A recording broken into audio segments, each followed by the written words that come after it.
আসসালামু আলাইকুম প্রিয় দর্শক। এই হাঁসের খামারটি হচ্ছে লক্ষ্মীপুর রায়পুর চর আবাবিল ১ নম্বর ওয়ার্ড। এই খামারটি করেছে আলী হোসেন নামে এক লোক। আসলে শখের বশতে এই হাঁসগুলো উনি এখনও লালন পালন করে, কিন্তু এখনও লাভের মুখ দেখেনি। এটা হচ্ছে আলী হোসেন ভাইয়ের হাঁসের খামার। এখানে হাঁসগুলো থাকে, যে হাঁসগুলো সুন্দর একবারে ওই লাশ মাথা পর্যন্ত। নাম কি? আমার নাম মোহাম্মদ আলী হোসেন। হাঁস কয়শো আছে? আছে 600-র মতন। কেমন লাভের মুখ কেমন দেখতেছেন?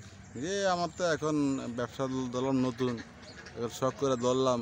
এখন লাভ তো এখনো বোঝা যাবে না। এখন মনে হয় 30-40টা পারে ডিম। এখন আর মাসখানি সময় লাগবো। এখন যখন ঘরে সব ডিম পারবো তখন বুঝবো যে মানে কী পরিমাণ ডিম আসে। আর খরচ পরিমাণ তো দৈনিক 1500-1600 টাকা দৈনিক খরচ ডিম। এমনি মাছ আর হাঁসে আপনার লাভ কেমন হবে আশা করতেছেন? আশা তো করি ইনশাল্লাহ ভালো লাভ হবে। এখন তো আমি পরিপূর্ণভাবে বলতে পারি না। এক সিজনে লাখ 2 লাখ ইনকাম হবে এই ধরনের মনে করেন? যে 2 লাখ হয়তো না হইলেও মানে চালান তো থাকবো আর কি। লাভ তো 2 লাখ হইব না। তো দৈনিক হয়তো 1,000 টাকা 2,000 টাকা একটা দৈনিক হিসাবে একটা লাভ আসবে। 2,000 মাসে 60,000 টাকা লাভ হাঁস চাষ করে। হ্যাঁ, এখন পরিপূর্ণ ইনশাল্লাহ আশা করি এখন হাঁস পরিপূর্ণভাবে সমস্ত ডিম আসবে। এখন হাঁস তো 600, যে 600 জায়গায় তো 400 বা 350 ডিম দিবে। অবশ্যই আশা তো করি 400 ডিম দিবে। 400 ডিম দিলে ইনশাল্লাহ 400 ডিম যদি 15 টাকা করে পিস বেচা হয় 1,80,000 টাকা মাসে বেচা।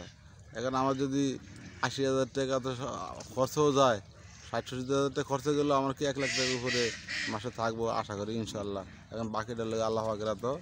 এখন ব্যবসা নতুন করে চালু করছি, সবাই দোয়া করবেন। কি মাছ আছে নিচে?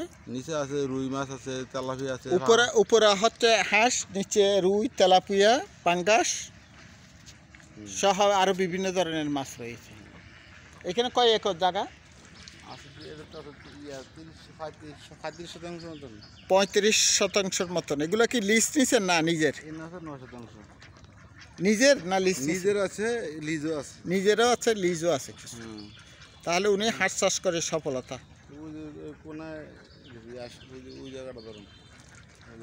পাশাপাশি রয়েছে ড্রাগন গাছ। আসলে হাঁসগুলো যারা হাঁস নতুন করে পালতে চান তারা এই ধরনের জিআই ব্যাগগুলো দিবেন, যেহেতু হাঁসে পার ভাঙে। পার ভাঙে, ওনার পার ভেঙে ফেলছে। আসলে আবু মুসা মোহন, রায়পুর, লক্ষ্মীপুর।